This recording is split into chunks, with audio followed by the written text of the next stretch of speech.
خواب میں شادی دیکھنا؟ ہاں ہمارے ہاں یہ بھی بڑا پسندیدہ عمل ہے، اور خاص طور پہ جو ہمارے ہاں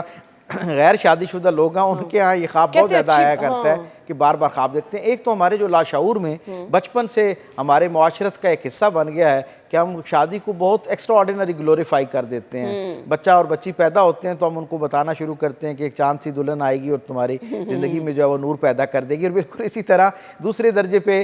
جو ہوتا ہے دولہا ہوتا ہے اسے بتایا جاتا ہے کہ دلہن آئے گی، اور دلہن لڑکی کو بتایا جاتا ہے کہ ایک ایسا شہزادہ آئے گا جو دنیا کے سارے غم تمہاری زندگی سے نکال دے گا۔ تو یہ جو آئیڈیلزم ہے میں یہ سمجھتا ہوں یہ کہیں نہ کہیں ہمارے لاشعور میں پختہ ہو رہا ہوتا ہے۔ اکثر خواب جو شادی کی ذیل میں آیا کرتے ہیں، اور مزے کی بات یہ کہ سب سے زیادہ مال کے حوالے سے، اور یہ جو دوسرا آپ نے شادی والا سوال کیا، یہی خواب زیادہ لوگوں کو آیا کرتے ہیں۔ دلہن بننا دیکھنا کہتے ہیں اچھی علامت نہیں ہے۔ لوگ یہ تصور کرتے ہیں کہ دلہن بننے کا مطلب یہ ہے، دلہن جو ہے نا وہ کسی بھی خاتون کی جو اس کی صلاحیتیں ہیں، اس کی خوبی ہے، کیونکہ عورت کی ایک بنیادی خوبی اس کا حسن ہے، تو وہ اس کی نزاکت، اس کی لطافت، اس کے ظاہر ہونے کی علامت ہے اس کا دلہن بننا۔ کیونکہ کوئی عورت بھی اپنی زندگی میں شاید سب سے زیادہ اس وقت خوبرو اور خوش شکل لگ رہی ہوتی ہے جس وقت وہ دلہن بنتی ہے۔ تو یہ خواب میں ایک استعارہ یہ ہم تک علامت پہنچا رہا ہے، ایک خبر گیری کر رہا ہے کہ جو آپ کی صلاحیت ہے وہ بہت سارے لوگوں کو آپ کی طرف متوجہ کرنے کا ذریعہ بنے گی۔ یعنی 10 خواتین، 100 خواتین، 1000 خواتین میں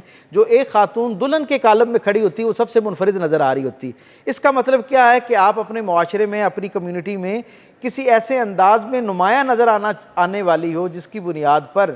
آپ کے لیے وبال پیدا ہو سکتا ہے، بہت سارے لوگ آپ کی طرف حسرت سے دیکھ سکتے ہیں، بہت سارے لوگوں کے دل میں فتنہ پیدا ہو سکتا ہے آپ کے حوالے سے۔ اس لیے وہ وقت سے پہلے آپ کو خبردار کیا جا رہا ہے کہ جب آپ اس مقام پر پہنچیں تو اس سے پہلے اپنے آپ کو تیار کریں۔